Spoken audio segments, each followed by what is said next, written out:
ஆவலுடன் எதிர்பார்க்கப்பட்டது ஜனநாயகன் 9ஆம் தேதி ரிலீஸ் ஆகும் என்று. ஆனால் ஆகவில்லை. என்ன காரணம், என்ன நடந்தது? Central board of the film சென்சாரில் அப்படி என்ன கேள்வி கேட்டாங்க? எதற்காக இந்த மேல்முறையீடு? எனக்கு இதை பற்றி எதுவுமே தெரியாது. அதனால தான் உமாவதி என்ன கேட்கலாம்னு நினச்சேன். வணக்கண்ணே. வணக்கண்ணே. அதாவது என்னன்னா, ஒரு 9ஆம் தேதியிலேருந்து பரபரப்பாக இருக்கிற விஷயம். நான் 9ஆம் தேதி தீர்ப்பு சொல்கிறேன். நான் அப்புறம் தீர்ப்பு சொல்கிறேன்னு சொல்லிட்டு அந்த படத்தை சரி ஓகே 10ஆம் தேதி பண்ணிடலாம் அப்படிங்கும்போது இல்லை ஆஷா அவங்க அந்த நீதிபதி இல்லை ஓகே ஃபைன், இது நீங்கள் இன்றைக்கி பண்ணலாமே, எதுக்கு இதெல்லாம் பண்ணிக்கிறீங்க அப்படின்னு சொல்லிட்டு எல்லாம் முடிவு சொன்னோன்னே படம் 10ஆம் தேதி ரிலீஸ் அப்படின்னா. ஆனால் அதற்கு முன்பாகவே கேவிஎன் ப்ரொடக்ஷன் என்ன சொல்லிட்டாங்கன்னா, சில பிரச்சனைகள் காரணமாக நாங்கள் ரிலீஸ் தேதி அறிவிக்கிறோம்னுட்டாங்க. 9ஆம் தேதி தீர்ப்பு சொன்னாலுமே அவங்க 8ஆம் தேதியே சொல்லிட்டாங்க நாங்கள் அறிவிக்கிறோம் அப்படின்னு சொல்லிட்டாங்க. இப்போது 9th அன்னைக்கு சொன்னோன்னா உடனே என்ன பண்ணுறாங்கன்னா, central board of the film சென்சார்லேருந்து நாங்கள் விட மாட்டோம் அப்படின்னு சொல்லி அவங்க மறுபடியும் மேல்முறையீடு செய்கிறாங்க. திடீர்னு போன வாரம் நியூஸ் பார்க்குறேன், விஜய் சொல்கிறாராம், நான் சர்டிஃபிகேட் கிடைச்சாலும் அதை வாங்க மறுக்கிறேங்க அப்படின்னாராம். இப்போ என்ன தான் முடிவு பண்ணியிருக்கிறாங்க, என்ன தான் நடக்குது? அதாவது ஒரு படம், சாதாரணமாக ஒரு படம் எடுத்தீங்க அப்படின்னா சென்சாருக்கு அனுப்புவீங்க. ப்ரொடியூசர் கவுன்சிலில் ஒரு லெட்டரு, இல்லை ஏதோ ஒரு சங்கத்தில் ஒரு லெட்டரை வாங்கி இப்போ ஸ்பான்சர் பண்ணி, வழக்கமாக இப்போ நம்ம ஒரு ப்ரொடியூசர் ஒரு படம் பண்ணியிருக்கோம், இப்போ சென்சார் போகுது அப்படின்னா சென்சார் ஸ்கிரிப்ட் ரெடி பண்ணுவாங்க. சரி, ட்ரான்ஸ்லேஷன் அதை என்ன கேட்குறானோ எல்லாம் பண்ணிவிட்டு ஃபார்மை ஃபில்லப் பண்ணி டிடிஏ காட்டி கொடுத்துருவாங்க. அப்போ சென்சார் என்ன பண்ணுவாங்க அப்படின்னா, அந்த பேனலில் யார் யார் இருக்காங்க இன்றைக்கி ஃப்ரீயாக இந்த படம் பார்க்குறாங்க அப்படின்னு ஒரு 4-5 நாளில் ஒரு டேட்டு கொடுத்து ஒரு ப்ரீவியூ தேட்டரில் பார்ப்பாங்க, படத்தை பார்ப்பாங்க.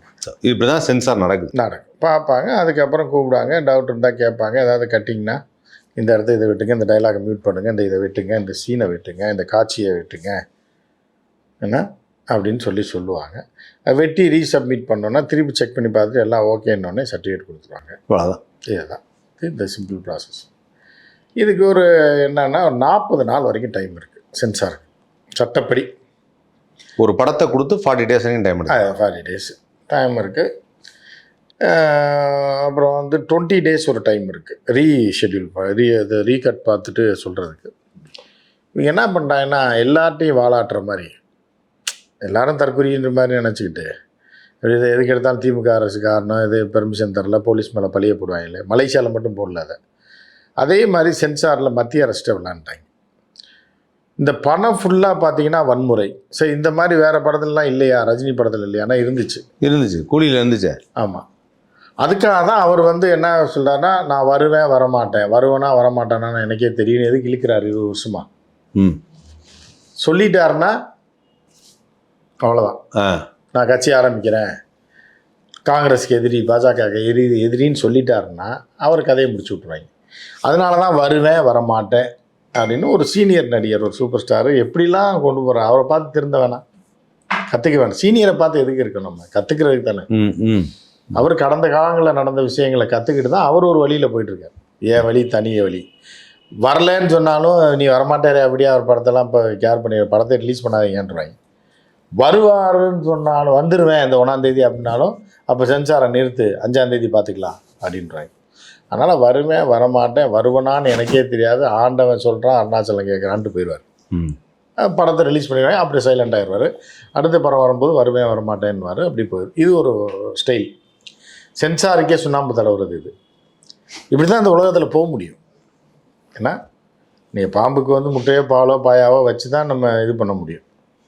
ஏன்னா ஸோ இவர் என்ன பண்ணுறாருன்னா, விஜய் நான் ஒரு தடவை சொன்னால் 100 தடவை சொன்ன மாதிரி ரஜினி சொல்லுவார். ஆமாம். இவர் நான் என் பேச்சே நானே அது என்ன டைலாக் அது? அதான், ஒரு வாட்டி முடிவு பண்ணுறேன்னா என் பேச்சை நானே கேட்க மாட்டேன். ஆனால் இவர் கேட்க மாட்டார், இவர் பேச்சை சென்சாரு கேட்கும்ல. சென்சார் பேச்சை அவர் கேட்க முடியும், இவர் பேச்சை இவர் கேட்காம இருக்கலாங்க. சென்சார் பேச்சை அவர் கேட்டாகணும், போலீஸ் பேச்சை கேட்டாகணும், ஆர்மி பேச்சை கேட்டாகணும், மத்திய அரசு பேச்சை கேட்டாகணும், மாநில அரசு பேச்சை கேட்டாகணும். புரியுதா? ஏன் டிரைவர் பேச்சை கூட கேட்டாகணும். ஆமாம். அண்ணே பள்ளம் இருக்குண்ணே அந்த பக்கம் போவான்னா சரி தம்பி போன்னு தான் சொல்லணும். நான் என் பேச்சை நானே கேட்க மாட்டேன், விட்றா நீ நேரம் அப்படின்னா என்ன ஆகும்? கூலியில் கவுந்து வண்டி போய் கிடக்கும், டிரைவர் குதிச்சிடுவான் கதவை திறந்துட்டு தள்ளி. இதுதான் நடக்கும் உண்மையா. சரி, அப்போ என் பேச்சை நானே கேட்க மாட்டேன்னு டைலாக்ட் வச்சேன்னா யார் லூஸு? இன்னொரு கேள்வி கேட்பான். இல்லை, நானும் விஜய் ரசிகர் தான், உங்களுக்கு தெரியும். ஆமாம், பார்த்துருவேன். நீங்களும் விஜய் ரசிகர் தான், பார்த்துருவேன் எல்லா படத்தையும். ஆனால் என்னென்னா இந்த மாதிரி விஷயத்தில் நம்ம இது பண்ண முடியாது. பதிவுகள் ரொம்ப முக்கியம். ஆமாம். இப்போ நானே டிரைவராக இருந்தேன்னா, இப்போ விஜய் உட்காந்துருக்காரு பக்கத்தில், அவர் பேச்சு அவரே கேட்க மாட்டார்னு எனக்கு தெரியும். இருந்தாலும் என் பேச்சு அவர் கேட்டு தானே ஆகணும். நான் வண்டி ஓட்டு போய் ஏடா குறுக்கால கொட்டி விட்டேன்னு வைங்க, சிக்கல். ஆனால் சிபிஐ அதான் பார்த்தாங்க. இவங்க ஆதவர்ஜன் போய் சொல்லியிருக்காரு, சார் இது மாதிரி இருக்குது, சென்சார் இருக்குது சார், இது என்னன்னு 40 நாள் கழிச்சு வாங்கன்ட்ருக்காங்க. 35 நாள். இது எப்போ? அது டிசம்பர் 19 முன்னாடி. ஆமாம், முதல்ல சென்சார் கொடுக்குறாங்கல்ல, முதல்ல கொண்டு போய் கொடுத்த உடனே சரி பார்ப்பாங்கன்றாங்க. அவங்க ஒரு டேட் ஃபிக்ஸ் பண்ணி சட்டப்படி, தர்மப்படி, நியாயப்படி, நீதிப்படி, நேர்மைப்படி அவங்க படத்தை பார்க்குறாங்க. பார்க்கும்போது வன்முறை ஓவராக இருக்குது. பூரா துப்பாக்கி கலாச்சாரம், யாரை பார்த்தாலும் சுடுறான், யாரை பார்த்தாலும் வெட்டுறான், குத்துறான்ற மாதிரி இருந்தோடனே ரொம்ப மண்டை காஞ்சி, இது எப்படி குடும்பத்தோடு உட்காந்து பார்ப்பாங்க. என் பையன் பார்த்தானாலே என்னைய வெட்டி போடுவான் போல இந்த படத்தை பார்த்து அப்படின்னு சொல்லி சென்சார் அதிகாரிகள்லாம் முரண்பட்டு ஒரு 30 தவறுகளை தூண்டக்கூடாதுன்னு எல்லாம் வைக்கிறாங்க. சரி, உடனே என்ன பண்ணுறாங்க, இதுக்கு இடையில வந்து படம் 2.5 மணி நேரம் போனால் சில பேர் தூங்கிடுவாங்களே. சென்சாரில் வந்து சின்ன பசங்க இருக்க மாட்டாங்க, எல்லாம் வயசானவங்க தான் இருப்பாங்க. 50 வயசு, 60 வயசு, 70 வயசு கட்சிக்காரங்க தான் இருப்பாங்க, போட்டு விட்ருப்பாங்க. அப்போ ஒரு 2 பேர் தூங்கிடுறாங்க. ஒரு 2 மணி நேரம் படம் போயிட்டே இருக்கு, அப்படியே சுகர் மாத்திரை போட்டு ஆமாம், சுகர் மாத்திரை போட்டு படுத்தா முழிச்சு பார்த்தா படம் முடிஞ்சிருது. அந்த 3 பேரும் அந்த நேரத்தில் ஏதோ பேசிக்கிட்டு ஏதோ இதை ரோல் பண்ணிகிட்டு இருந்திருக்காங்க. எதை யூடியூப்பில் ஏதோ இப்போ ரீல்ஸ் பார்த்துட்டு இருந்தபோது அந்த டைலாக்லாம் விட்டாங்க. சரி, கையெழுத்து போட்டாங்க. கையெழுத்து போட்ட உடனே என்ன ஆனதுக்கு, தூங்கின 2 பேர் எழுந்திரிச்சு, வாங்க முடிஞ்சிருச்சு படம், கையெழுத்தை போடுங்க. கையெழுத்தை போட முடிஞ்சிருச்சா? அதுக்குள்ளேயா என்ன ஏங்க, நீங்கள் 2 மணிக்கு படுத்து 2:45 தாங்க எழுந்திரிச்சிருக்கீங்க, படம் முடிஞ்சு போச்சு, வாங்க நீங்கள் பார்த்துட்டீங்கன்னா. அவங்க சும்மா ஏன்னா நம்ம பார்க்கலன்னு சொன்னால் தப்பாக நினைப்பாங்கன்னு சொல்லி பார்த்துட்டோம். அவங்க பார்த்துட்டு இருந்தால் ரீல்ஸு. சரி, இப்போ கையெழுத்தை போடுங்கன்னா போட்ட உடனே என்ன இருக்குது, இல்லை இந்த லாஸ்ட் 1/2 hour நான் 20 நிமிஷம் தூங்கிட்டேன், திருப்பி போட முடியுமான்னு. நீங்கள் கையெழுத்தை போடுங்க, அதை போட்டு பார்த்துட்டு வீட்டுக்கு போங்க, நாங்கள் வீட்டுக்கு போகிறோம் அப்படின்ட்டு போயிட்டாங்க. அந்த கடைசி 20 நிமிஷம் போட்ட உடனே 2 பேர் உட்காந்து பார்த்துருக்காங்க. தூங்குன 2 பேரும் பார்த்த உடனே கடைசியில் அந்த இடையில அந்த நேரத்தில் அந்த டைலாக் வருது, மக்களுக்கு சேவை செஞ்சு வந்தீங்களா, கொள்ளையடிக்க வந்தீங்களாடா அப்படின்னு சொல்லி விஜய் சவுக்கு எடுத்து பிஜேபி காரனை அப்புறம் அடிக்கிற மாதிரி, ஆளுங்கட்சியை காரனை அடிக்கிற மாதிரி ஷாட் வந்தோடனே இவர் பதறி போய்,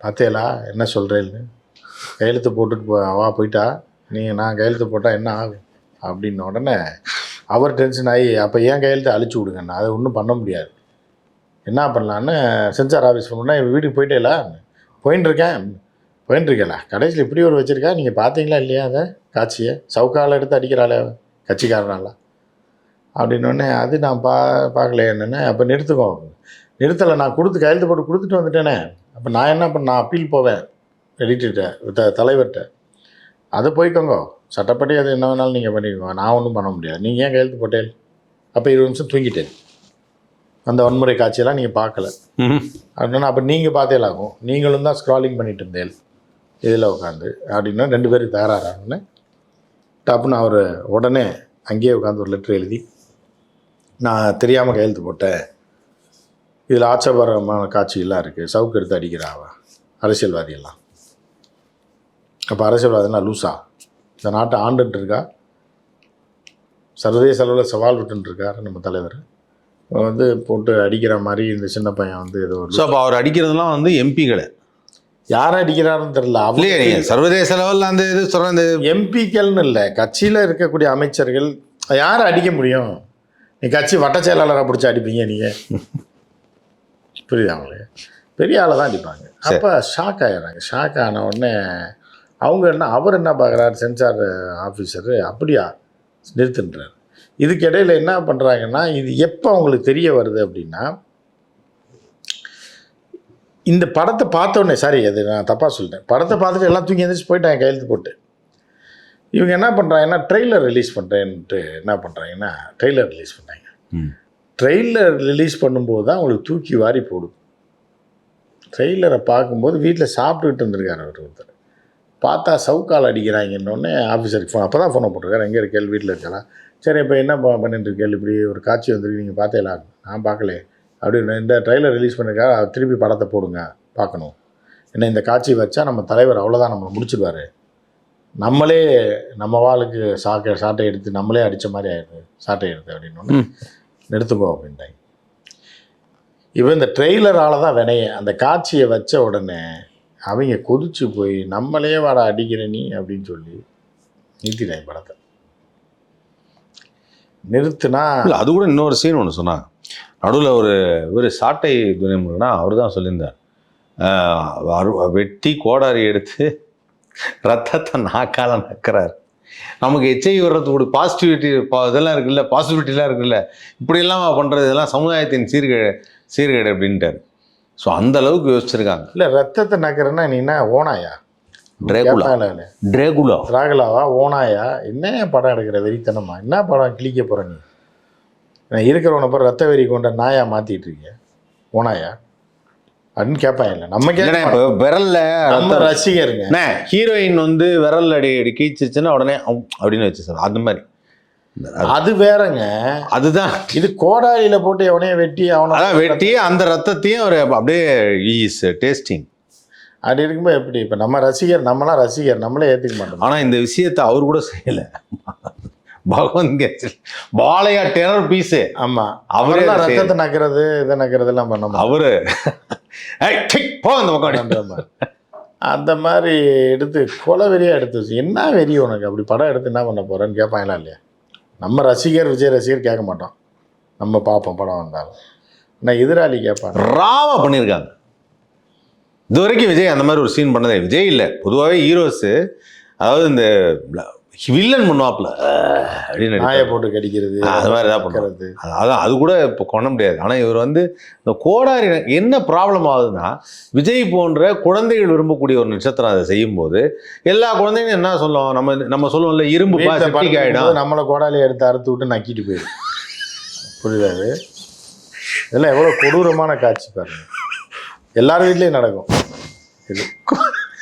அப்பா எனக்கு கோடாலி வாங்கித்தாப்பா, எதுக்குப்பா வாங்கித்தாப்பா, எனக்கு வேணும்ப்பா, பொங்கலுக்கு கோடாலி வாங்கித்தாப்பா, போய் நீங்களும் வாங்கி கொடுப்பீங்க.